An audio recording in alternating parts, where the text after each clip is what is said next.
நாமத்துக்கு மகிமை உண்டாவதாக. இந்த 2025ஆம் ஆண்டு இந்த நவம்பர் மாதம் 23ஆம் நாளிலும் கர்த்தருடைய ஆராதனைக்கு இந்த மாதத்தினுடைய 4வது கர்த்தருடைய நாள். அல்லேலூயா. நாம் வந்திருக்கும் யாவரையும் கர்த்தர் நாமத்தில் உங்களை வாழ்த்தி மனதார வரவேற்கிறோம். Price the Lord. தொடர்ந்து நாம் தேவனுடைய வார்த்தைகளை கடந்து செல்வோம். இந்த நவம்பர் மாதம் தேவன் நமக்கு தந்திருக்கிற வார்த்தை போதிக்கும் ஆவியானவர். அல்லேலூயா, அல்லேலூயா. தேவனால கடந்த வாரம் சில்ட்ரன்ஸ் அண்ட் மிஷன் சண்டேவாக நாம அனுசரித்தோம். அல்லேலூயா. கர்த்தர் நல்லவர். ஆகவே இந்த மாதத்துடைய செய்தியை தொடர்ந்து நாம் தியானிக்க போகிறோம். அதுக்கு ஆதாரமாக இந்த வசனத்தை வாசிப்போம். லூக்கா 12:12. நீங்கள் பேச வேண்டியவைகளை பரிசுத்த ஆவியானவர் அந்நேரத்திலே உங்களுக்கு போதிப்பார் என்றார். அல்லேலூயா. போதிக்கிற ஆவியானவர், ஆவியானுடைய கிரியைகள் இதுதான் அப்படி நாம எதுவுமே சொல்ல முடியாது. அந்த கிரியைகளை நம்முடைய மூளை அறிவினாலே இவ்வளவுதான், இப்படித்தான், இந்த இடத்துல தான் அப்படி நம்ம எதுவும் சொல்லவே முடியாது. ஆவியானவர் எங்கும் நிறைந்திருக்கிறவர். அவர் நமக்குள்ளே வாசம் பண்ணுகிறார். நாம மனுஷங்க போக முடியாத எந்த இடத்துலையும் ஆவியானவர் போய் தம்முடைய வேலையை கிரியைகளை நடப்பிக்க அவர் வல்லமையுள்ளவர். அல்லேலூயா. ஆகவே அதன்படி கர்த்தர் நமக்கு எதை போதிக்கிறார் அப்படிங்கிற ஒரே ஒரு காரியத்தை நாம தியானித்து இருக்கிறோம். Praise the Lord. அல்லேலூயா. தேவன் மகிமைப்படுவராக. எதை நமக்கு போதிக்கிறார்னு ஃபர்ஸ்ட் நம்ம பார்த்தோம். எத்தனை பேர் ஞாபகத்தில் பார்க்கலாம்? ஆவியானவர் நமக்கு எதை போதிக்கிறார்? பேச வேண்டியதை. அல்லேலூயா. நாம் பேச வேண்டியவைகளை அவர் நமக்கு ஆவி நமக்குள்ள இருந்து பேசுகிறார். அல்லேலூயா.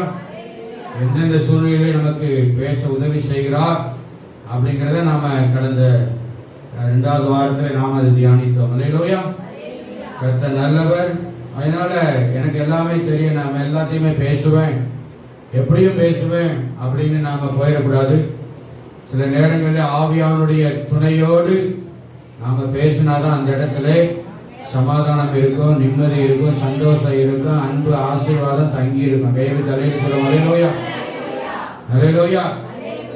அந்த செய்தியினுடைய ஒரு வசனத்தை மட்டும் வாசித்து நான் அன்றைக்கு வாசிக்க நமக்கு நேரம் இல்லை. எபேசியர்கள் நிருபம் 4ஆம் அதிகாரம் 31, 32, 5ஆம் அதிகாரத்துடைய 4வது வசனத்தை மட்டும் வாசித்து அடுத்த 2வது காரியத்துக்கு போவோம். எபேசியர் 4:30-32.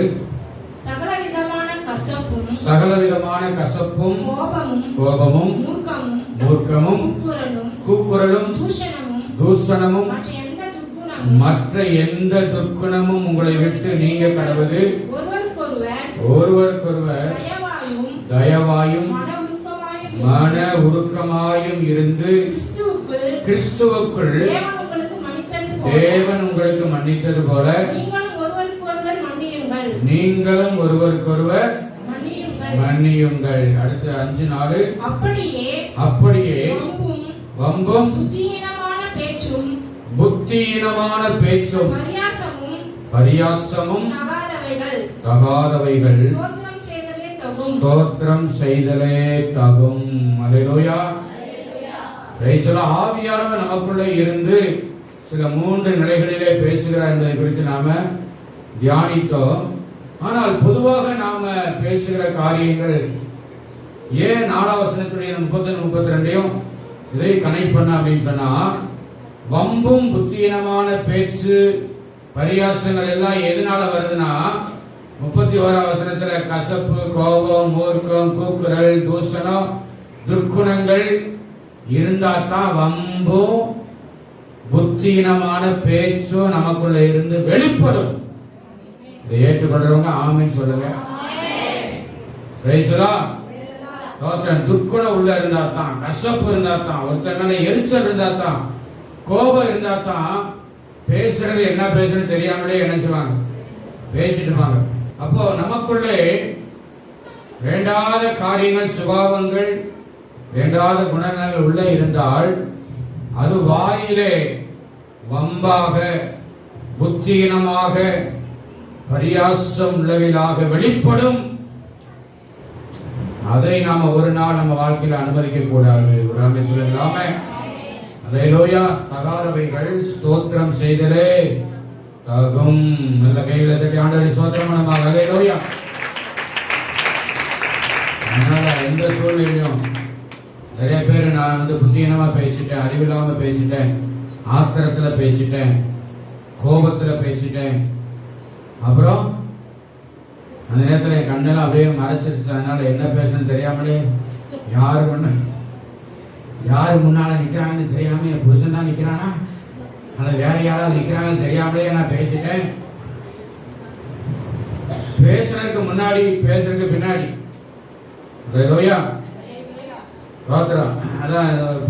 வார பிரேச வீட்டில் சொன்னேன். கிமு கிபி அதே போல சாமு சா பி சாப்பிடும் முன் சாப்பிடுறது பெண்ணுன்னு எழுதி கொடுப்பார் டாக்டர்.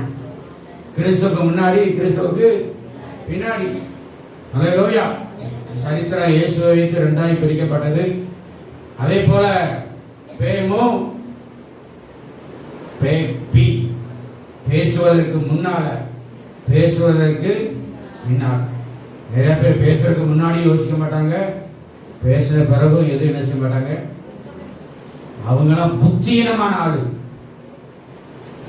என்னாலு சொல்லுங்க, யாரும் வர மாட்டேங்குது. நான் சொல்ல வேத வசனம் சொல்லுறோமா? அவங்களாம் எப்படிப்பட்ட ஆளு? புத்தியீனமான, புத்தி கெட்டாள். பேசுறதுக்கு முன்னாடி யோசிக்கிறது கிடையாது, பேசுறதுக்கு பின்னாடியும் யோசிக்கிறது கிடையாது. யோசிக்கணும். முடியலையா? அந்த நாள் முழுவதும் முடியலையா? நைட்டு படுக்கையில படுத்துக்கிட்டு நல்லாக்கப்படுத்துற ஆண்டவரே, நான் இன்னைக்கு எல்லாம் ஃபுல்லா பேசினது என்னப்பா? உமக்கு பிரியமானதை பேசினேன்னா, உங்களுக்கு பிரியமானதை சிந்திச்சேனா அப்படின்னு என்ன செய்யணும்? யோசித்து பார்க்கணும். பேச்சு தானே, சும்மா வாயில தானே பேசினேன் அப்படின்னு. வாயால பேசப்படுவதற்கு ஆண்டவருக்கு கணக்கு கொடுக்கணும் வேத வசனம் சொல்லுது. சொல்லுங்களாமே. நியாய தீர்ப்பு நாளிலே கணக்கு ஒப்புவிக்கணும். சொல்லுங்களாமே. என்னால எப்படி பேசினாலும் ஓகே தான். நான் வயசுல மூத்தவங்க, நீ இளையவங்க, அப்படியே மூத்தவங்க இளையவங்க நீ சமாச்சாரமே கிடையாது.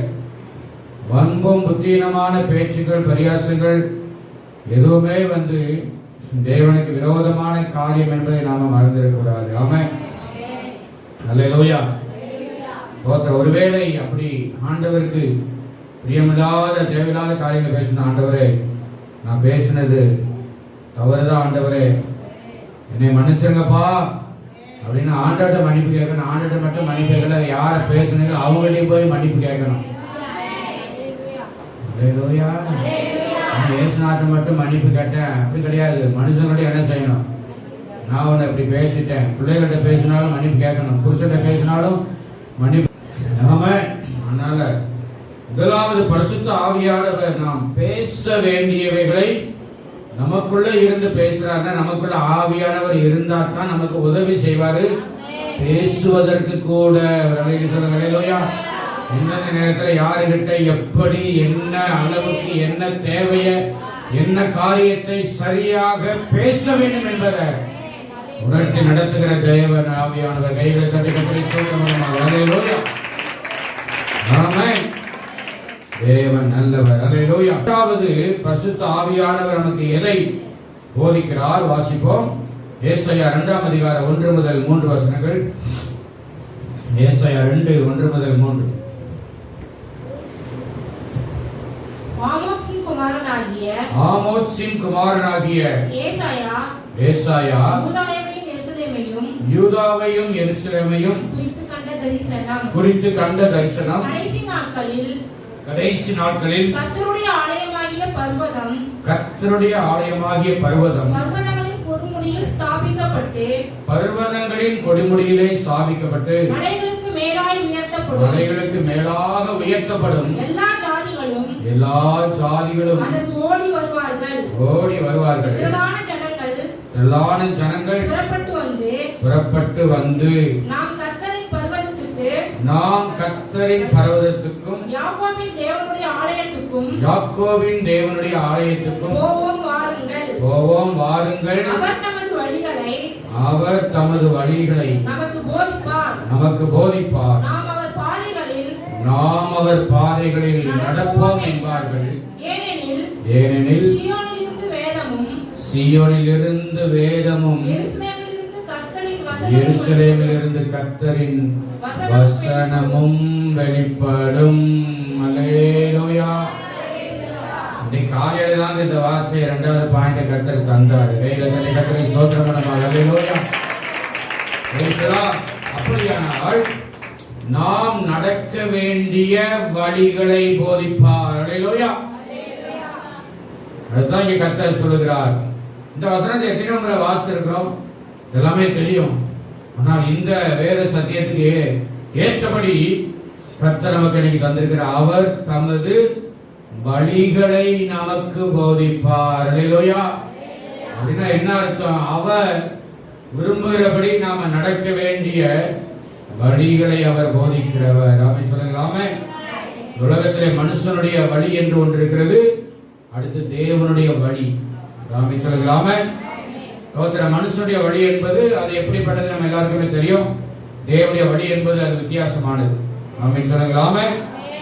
அப்ப இந்த வேத வசனம் பாருங்க, இதுல எங்கேயும் ஆவியானவர் போதிப்பாருன்னு நீங்க ஒரு வேலை கேட்கலாம்.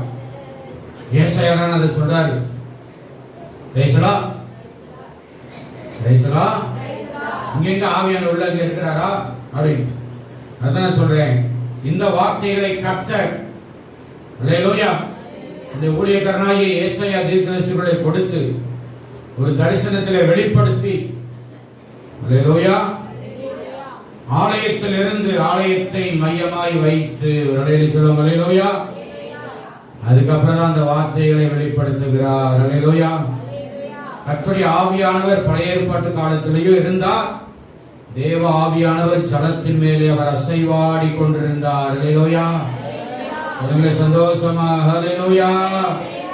அதனால பழைய ஏற்பாட்டு காலத்தில் குறிப்பிட்ட சிலருக்கு மட்டும்தான் வெளிப்படையாக ஆவியாருடைய வல்லமை வெளிப்பட்டது. ஆனால் தீர்க்கதரிசிகள் முழுக்க தேவனிடத்திலிருந்து வார்த்தைகளை பெற்று தேவ ஆவியானுடைய அந்த பலத்தினால தைரியத்தினால தான் இந்த வார்த்தைகளாம் சொன்னாங்க. தைரியம் அவர் அல்லேலூயா. ஆவியானுடைய வல்லமை பலன் இல்லாட்டினா சொல்லியிருக்கவே முடியாது. அதனாலதான் இங்கே ஆண்டவர் சொல்றாரு, ஆலயத்தை மையப்படுத்தி சொல்லிட்டு இங்கே 3ஆம் வசனத்தில் சொல்றாரு, திரளான ஜனங்கள் புறப்பட்டு வந்து நாம் கர்த்தரின் பர்வதத்துக்கும் யாக்கோபின் தேவனுடைய ஆலயத்துக்கும் போவோம் வாருங்கள். அவர் தமது வழிகளை நமக்கு போதிப்பார். அல்லேலூயா. கர்த்தர், அதுக்கடுத்து ஆலயம், ஆலயத்திலிருந்து கர்த்தருடைய ஊழியக்காரன் மூலமா தேவன் வார்த்தைகளை போதிக்கிறவர். இதுதான் வேத வசனத்துடைய ஒழுங்கு. ஆமென் சொல்லுங்க. ஆமென். வேத வசனம் தேவனுடைய ஆலயத்திலிருந்து கர்த்தர் மூலமாக கர்த்தரிடத்திலிருந்து பெற்று ஊழியக்காரன் மூலமாய் தேவனுடைய ஆலயத்தில் இருந்துதான் போதிக்கப்பட வேண்டும் என்று வேதத்தில் ஆண்டவர் தெரியாது. அல்லேலூயா. தனிப்பட்ட முறையில் கற்றுக்கொள்ள வேதத்தை படிக்கணும். அதை நம்ம என்ன செய்யணும், அதன்படி நடக்கணும். ஆமென் சொல்லுங்க. ஆமென். அப்ப யாக்கோபின் தேவனுடைய ஆலயத்துக்கு போவோம் வாருங்கள். அவர் தமது வழிகளை அங்கிருந்து போதிப்பாராம். யாருடைய ஆலயம்? யாருடைய ஆலயம்? யாக்கோபின் தேவனுடைய ஆலயம். ஆலயம் அப்படின்னு சொன்னாலே நம்ம எல்லாருக்கும் தெரியும், இஸ்ரவேல் ஜனங்கள் வனாந்தரத்திலே ஆண்டவர் ஏற்படுத்தின மோசேயின் மூலமாய் ஏற்படுத்தப்பட்ட ஆசரிப்பு கூடாரம். அதுதான் டெம்பரரி சர்ச். அப்போ அந்த வனாந்தரத்தில் இருந்த அந்த டெம்பரரி சர்ச், அதுக்கப்புறம் சாலமன் கட்டின தேவாலயம், அப்புறம் புதிய ஏற்பாட்டு காலத்திலே மேல் வீட்டறையிலே ஆரம்பிக்கப்பட்ட முதல் சபை, ஆதி சபை. இதுதான் ஆலயத்தினுடைய ஹிஸ்டரி நமக்கு. ஆனா ஏசாயா என்ன சொல்றாரு? யாக்கோபின் தேவனுடைய ஆலயத்துக்கு போவோம் வாருங்கள். அவர் தமது வழிகளை நமக்கு போதிப்பார், அவர் பாதைகளிலே நான் நடப்போம் என்பார்கள். அல்லேலூயா. ஏனெனில் சீயோனிலிருந்து வேதமும் எருசலேமிலிருந்து கர்த்தரின் வசனமும் வெளிப்படுமா. அல்லேலூயா. ஏன் யாக்கோபின் தேவனுடைய ஆலயம், யாக்கோபு எங்கேயாவது சர்ச்சை கட்டினாரா? சொல்லுங்க. யாக்கோபுடைய அப்பா ஈசாக்கு எது ஆலயத்தை கட்டினாரா?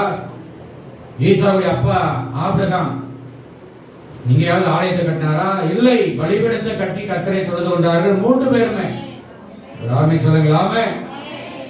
ஏன் யாக்கோபின் தேவனுடைய ஆலயம்னு இங்கே தீர்க்கதரிசி மூலமாய் கர்த்தர் வெளிப்படுத்துகிறார் அப்படின்னு தியானித்த பொழுதுதான் தெரிந்தது. ஆலயம்னா ஒரு கூடாரம், ஒரு கொட்டகை, ஒரு மேல்மாடி அல்லது இந்த மாதிரி பில்டிங்கு அல்லது பெரிய ஆடிட்டோரியம், பெரிய கேலரி, அதுதான் ஆலயம்னு இன்னைக்கு மக்கள் நினைச்சிட்டு இருக்கிறாங்க. அப்படி அல்ல. தேவன் சந்திக்கிற எந்த இடமும் அது தேவனுடைய ஆலயம் தான். தேவ தலையிலே சொல்லுங்க அல்லேலூயா. நீங்களே அந்த தேவனுடைய ஆலயம் ஆண்டு சொல்றார். ஆதியாகமத்தின் புத்தகம் 28ஆம் அதிகாரம் 16, 17 வசனங்களை வாசிக்கும் பொழுது இந்த வார்த்தையுடைய அர்த்தம் நமக்கு வெளிப்படும். ஆமென். ஆதியாகமம் 28, 16, 17. யாக்கோபு நித்திரை தெளிந்து விழித்தபோது மெய்யாகவே கர்த்தர் இந்த ஸ்தலத்தில் இருக்கிறார். இதை நான் அறியாதிருந்தேன் என்றார். அவன் பயந்து இந்த ஸ்தலம் எவ்வளவு பயங்கரமாய் இருக்கிறது. இது தேவனுடைய வீடே அல்லாமல் வேறு அல்ல. இது வானத்தின் வாசல் என்றான். அல்லேலூயா. ஏங்க அங்கே ஏசாயாவுக்கு ஆண்டவர் யாக்கோபின் தேவனுடைய ஆலயம் சொல்றார்? யாக்கோபுனா எத்தன், ஏமாற்றுக்காரன், தட்டி வீழ்த்துறவன், இதுதான் அவனுடைய அர்த்தமாச்சே. ஆனா ஏன் ஆண்டவர் ஏசாயா மூலமா யாக்கோபுக்கு இவ்வளவு மதிப்பு கொடுக்க வச்சிருக்கிறாரு? ஸ்தோத்திர. கர்த்தர் நல்லவர். பின் நாட்களிலே யாக்கோபு எத்தனா இருந்த யாக்கோபு இஸ்ரவேலாய் அவன் மாற்றப்பட்டான். அல்லேலூயா. போராடி மேற்கொள்வனாக ஆசீர்வதிக்கப்பட்டவனாய் தேவன் அவனை மாற்றினாரு. அல்லேலூயா. எத்தனை வருஷம் கழிச்சு யாக்கோபு மாறினான், திருந்தினான்? எத்தனை வருஷம் கழிச்சு? 20 வருஷம் கழிச்சு. அல்லேலூயா. Praise the Lord. அது வரைக்கும் யாக்கோபு எல்லாமே இருந்துச்சு. Price the Lord. 20 வருஷத்துல நல்லா சம்பாதிச்சு 2 மனைவி, 11 பிள்ளைங்க, ஆடு மாடு எல்லாம் செல்வந்தனா தான் இருந்தார். அதனால அவன் பரவத்துல போக முடியாது. அன்றைக்கு ஆண்டவர் பேச்சுலரா இருக்கிறப்போ அவனை சந்தித்த அந்த இடம், அதுதான் அவன் வாழ்க்கையில ஒரு டேர்னிங் பாயிண்டாய் அமைந்தது. அல்லேலூயா. அங்கே நிச்சயமாக தெளிந்து இரவு நேரத்தில் அந்தகாரத்தில் படுத்திருக்கும் பொழுது அங்கே ஒரு சொப்பனத்தை பார்க்கிறான். தேவதூதர்கள் ஏறினார்கள், இறங்கினார்கள். அல்லேலூயா. முதலாவது ஏறுகிறவர்களும் இறங்குவதுமா அப்படின்னு என்ன அர்த்தம்? பூமியிலேயும் தேவதூதர்கள் உலாவி கொண்டிருக்கிறார் என்பதை அது வெளிப்படுத்துகிறது. அல்லேலூயா. ஆமென். அதுதான் இங்கே சொல்லப்படுகிறது. அதிலே தேவதூதர் ஏறுகிறவர்களும் இறங்குகிறவர்களுமா இருந்தார்கள். அல்லேலூயா. ஆண்டவனை சந்திக்கிறார். அங்கே ஒரு ஆலயமாக அந்த இடத்தை எண்ணுகிறார். இது தேவனுடைய வீடை அல்லாமல், the house of God அப்படின்னா என்னது? தேவனுடைய ஆலயம், தேவனுடைய வீடு. இது சகல ஜனங்களுக்கும்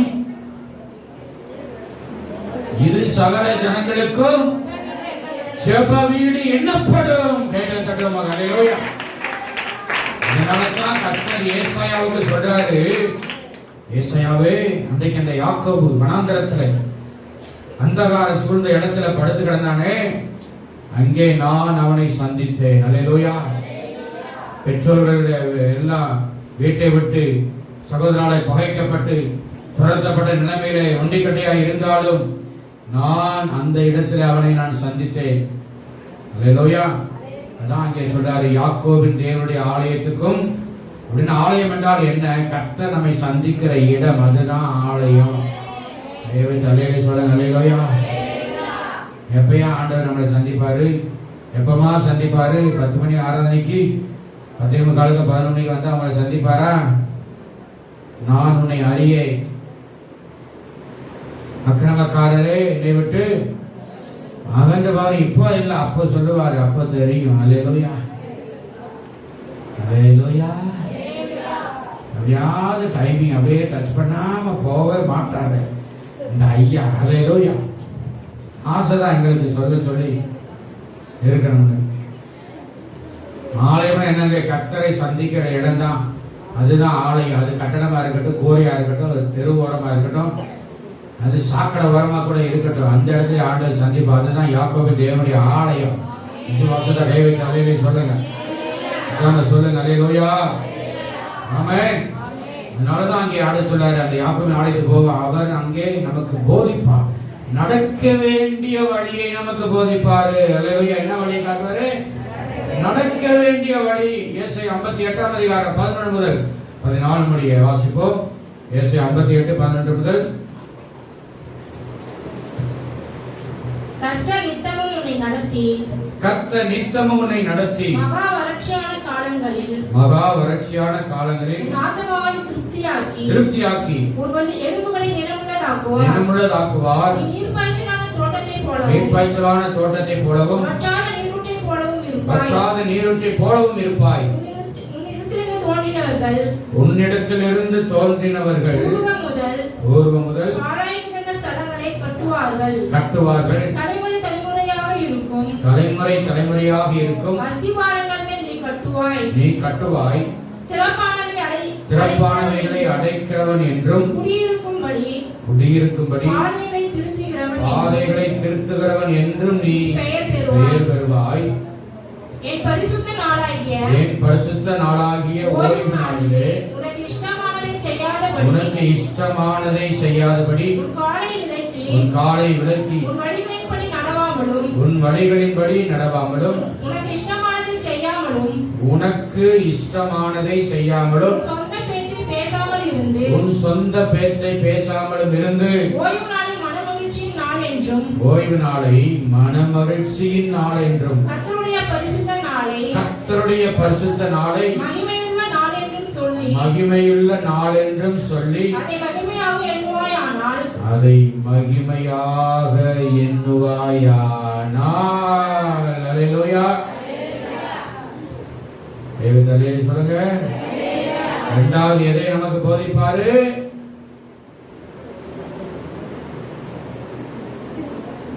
முதலாவது நாம் பேச வேண்டியவைகளை போதிப்பார்.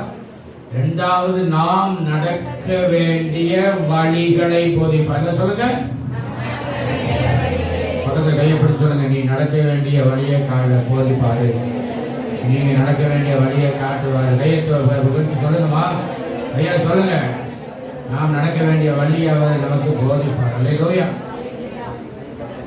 இங்கே பாருங்க, ஏசாயா சொல்றாரு, கர்த்தர் நித்தமும் உன்னை சொல்லுங்க நடத்தி மகா வறட்சியான காலத்துல திருப்தியாக்கி நலமுள்ளதாக்கி எல்லாம் சொல்லிட்டு சொல்றாரு, நீ என்ன பண்ணணும்? கர்த்தருடைய வழியிலே நடக்கணும்னா தேவனுடைய ஆலயத்தில் என்ன செய்யணும்? உனக்கு இஷ்டமானதை செய்யாதபடி உன் காலை விலக்கி உன் வழிகளின்படி நடவாமல் கர்த்தருடைய வழிகளின்படி நடந்து. அல்லேலூயா.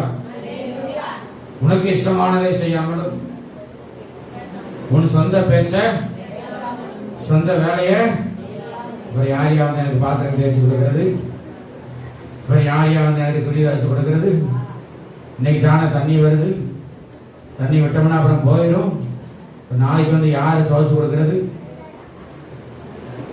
தேவ தூதன் வந்து உங்களுக்கு துவைச்சு கொடுப்பாரு. இயேசுவின் ரத்தத்தை. அல்லேலூயா. நீங்க இப்படிதான் நீங்க நடக்குது. கர்த்தரை நாம் சந்திக்க வேண்டும். ஆலயத்துல வந்து யாக்கோபை எப்படி கர்த்தரை சந்திக்க அவனும் ஆண்டவரை சந்திச்சான். கர்த்தருடைய நாளை. அல்லேலூயா. கர்த்தருடைய பரிசுத்த நாள் முதல்ல சொல்லப்படுகிறது. என் பரிசுத்த நாளாகிய ஓய்வு நாள் என்பது பழைய ஏற்பாட்டு முறைமை. அடுத்து சொல்லிட்டு முன்னாடி சொல்றாரு, கர்த்தருடைய பரிசுத்த நாள் என்பது என்னன்னா இயேசு மரித்து உயிர்த்து வாரத்தின் முதல் நாளை பரிசுத்தமாக்கினார். அதை ஏற்கனவே தீர்க்க தரிசனமாய் எழுதிவிட்டார். ஹல்லேலூயா. முதல் சொல்லப்படுவது பழைய ஏற்பாட்டு ஓய்வு நாளை குறிக்கிறது, வாரத்தின் கடைசி நாள். இரண்டாவது எழுதப்பட்டிருக்கிறது கர்த்தருடைய பரிசுத்த நாள் என்பது ஞாயிற்றுக்கிழமை. இந்த நாள் ஹல்லேலூயா. கடைசி நாளை கர்த்தர் தன்னுடைய மரணத்தின் மூலமாய் முதலிடத்துக்கு ஆண்டவர் கொண்டு வந்து விட்டார். ஹல்லேலூயா. வாரத்தின் முதல் நாள். புதிய ஏற்பாடு என்பது என்ன? இது கர்த்தருடைய நாள். ஹல்லேலூயா.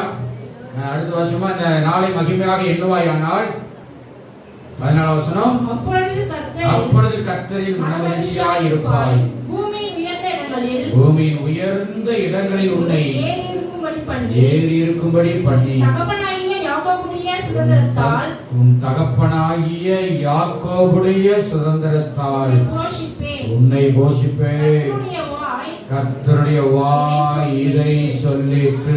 கைகளை கட்டில் ஆண்டவர் உற்சாகமாக மனமகிழ்ச்சி நாள் என்று சந்தோஷமா எண்ணுவாயானால் கர்த்தரில் மனமகிழ்ச்சியா இருப்பாய், பூமியின் உயர்ந்த இடங்களில் உன்னை ஏறி இருக்கும்படி பண்ணி உன் தகப்பனாகிய ஆபிரகாம் அப்படின்னு தான் வந்திருக்கணும் ஆக்சுவலா. ஏன்னா ஆபிரகாம் பிதாக்களிலே முதல் நபர்.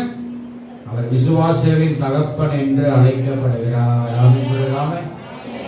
ஏன் இங்கே ஆண்டவர் அங்கே 2வது அதிகாரத்துல யாக்கோபுடைய ஆலயத்துக்கு போவோம், அதுக்கடுத்து இங்கே உன் தகப்பனாகிய யாக்கோபுடைய சுதந்திரம். ஏன் யாக்கோபை ஆண்டவர் வழியெடுத்து சொல்லுகிறார் தீர்க்கதரிசி அப்படின்னா, யாக்கோபு ஆபிரகாமுக்கு யாரு? யாக்கோபு ஆபிரகாமுக்கு என்ன வேணும்? பேக் வேணுமா? ஆபிரகாமின் பேரன் தான் யாரு சொல்லுங்க? முற்பிதாக்களின் தகப்பனை ஃபர்ஸ்ட் ஆபிரகாமை தான் ஆண்டவர் வச்சாரு. ஆபிரகாம் விசுவாசிகளின் தகப்பன் என்று எண்ணப்பட்டாரே. Praise the Lord. Father of the faith. Hallelujah. விசுவாசிகளின் தகப்பன் என்று ஆபிரகாம் எண்ணப்பட்டாரே. அதுக்கடுத்து ஈசாக்கு, யாக்கோபுடைய அப்பா ஈசாக்கு தேவனோடு அவர் உறவாடிட்டு இருந்தார். எப்போ ஒட்டகம் வரும்னு வழிமேலே வெளி வைத்து காத்து கொண்டே இருந்தார். ஒட்டகம்னா என்னது? என் விழா இருந்து எப்போ வரப்போகுது அப்படின்னு தேவனோடு சஞ்சரித்து கொண்டிருந்தார், தியானம் பண்ணிட்டார். அவரையெல்லாம் விட்டுட்டாங்க. ஈசாக்கு தான் இயேசுவுக்கு முன்னடையாளமாக வேதத்தில் சொல்லப்படுகிறது. ஈசாக்கு மோரியா மலையிலே போன வெள்ளிக்கிழமை அதான் செய்தி. விறகு கடையை தூக்கிட்டு ஈசாக்கு தானே மோரியா மலை மேலே ஏறி போனாரு. அதுக்கு அடையாளமான இயேசு கிறிஸ்து கொல்கத்தா மலையில சிலுவை மரத்தை தூக்கி கொண்டு போனாரு. ஈசாக்க விட்டுட்டாங்க, ஆபிரகாமையும் விட்டுட்டாங்க. இந்த யாக்கோபு ஒரு தூரத்துக்கு நிக்கிறாங்கன்னா காரணம் என்ன? அவங்க தாத்தா, அவங்க அப்பா தானே. அதை விட்டுவிட்டு என்னையா நியாயம்? இந்த யாக்கோபின் தேவனுடைய ஆலயத்துக்கு போவோம்னு ஏசாயா சொல்றாரு. இங்க என்னன்னு பார்த்தா, உன் தகப்பனாகிய யாக்கோபுடைய சுதந்திரத்தால் உன்னை போஷிப்பேன். கர்த்தருடைய வாய் இதை சொல்லிற்று. கைகளை கட்டமை விருத்தமாக. அல்லேலூயா, அல்லேலூயா. ஆபிரகாமின் தேவனும் ஈசாக்கின் தேவனும் யாக்கோபின் தேவனமாய கர்த்தர்னா பல இடத்துல வேதத்துல வருகிறது. ஆமென். ஆனா ஏன் ஆண்டவர் யாக்கோபை மென்ஷன் பண்றாருன்னா, அதிலே முக்கியமான காரணம், யாக்கோபை சந்தித்த அந்த இடம் தேவனுடைய ஆலயமாய் எண்ணப்பட்டது. அல்லேலூயா. அதன் அடிப்படையில் தான் இந்த 58 அதிகாரத்தில் ஏசாயா மூலமாய் கர்த்தர் எழுதி வைத்திருக்கிறார்கள். அல்லேலூயா. Praise the Lord. யாக்கோபுடைய சுதந்திரத்தால் உன்னை போஷிப்பேன். அல்லேலூயா. யாக்கோபுக்கு கவனிங்க, உலக பிரகாரமான ஆசீர்வாதம் மட்டும் கொடுக்கப்படவில்லை, பரலோக ஆசீர்வாதம் அவனுக்கு கொடுக்கப்பட்டது. ஆமென் சொல்லுங்கள். ஆமென். Praise the Lord. ஒருவேளை ஆபிரகாம் விசுவாசி தகப்பனாய் இருந்து, ஈசாக்கு இயேசுவுக்கு அடையாளமாக இருந்து, வந்தாலும் யாக்கோபுக்கு அப்புறம்தான் உலகம் முழுவதும் பரவுகிற இஸ்ரவேல் சந்ததியை கர்த்தர் ஏற்படுத்தினார். கர்த்தரை மேம்படுத்துமாறு. அல்லேலூயா. ஆபிரகாமின் வழியாக நாம் எல்லாரும் இஸ்ரவேலின் ஆவிக்குரிய சந்ததியாக தேவன் நம்மை நடத்தி வருகிறார். சொல்லும் அல்லேலூயா. அல்லேலூயா. அதனால கர்த்தர் இங்கே யாக்கோபை முக்கியப்படுத்தி அவர் எழுதி வைத்திருக்கிறார்கள். அல்லேலூயா. யாக்கோபுடைய சுதந்திரத்தை உலக பிரகாரம் எல்லா 2 பரிவாரங்களும் யாக்கோபுக்கு இருந்தது. எல்லா சகல சம்பத்துகள் வசதிகளா இருந்தது. ஆனாலும் அது மட்டும் அவனுக்கு பத்தல போதல. பரலோக ஆசீர்வாதம் அவனுக்கு தேவையா இருந்தது. அல்லேலூயா. என்னமான விசுவாசிகளே, இன்னும் அந்த நடக்க வேண்டிய வழி அந்த சாப்டர்ல இன்னும் நான் உள்ள போகல. அல்லேலூயா.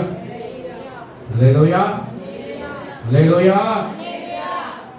அதுக்கு முன்பாக ஆலயத்தில் இருந்து நமக்கு போதிக்கப்படுகிற அந்த காரியத்தை யாக்கோபின் மூலமாய் தேவன் நமக்கு இப்பொழுது வழியெடுத்துகிறார். அல்லேலூயா. இதனுடைய தொடர்ச்சி அடுத்த வாரம் நாம தியானிக்க போறோம். அல்லேலூயா. சொல்லுங்க அல்லேலூயா. ஆமென். இதெல்லாம் தியானிச்சு முடிக்கிற நேரம் பத்தாது. நிறைய காரியங்கள் இருக்கிறது. அல்லேலூயா. நாம சொல்லுங்க அல்லேலூயா. ஆமென். கர்த்தர் நல்லவர். ஆகையினால யாக்கோபுடைய ஆலயத்துக்கு போவோம் வாருங்கள். அவர் தமது வழிகளை நமக்கு போதிப்பார். போதிக்கிறதுக்கு முன்னாடி அந்த ஆலயமாய் இடம், கர்த்தர் நம்மை சந்திக்கிற நேரம், இடம் என்பதை நம்ம ஒரு நாள் மறந்துடவே கூடாது. அல்லேலூயா.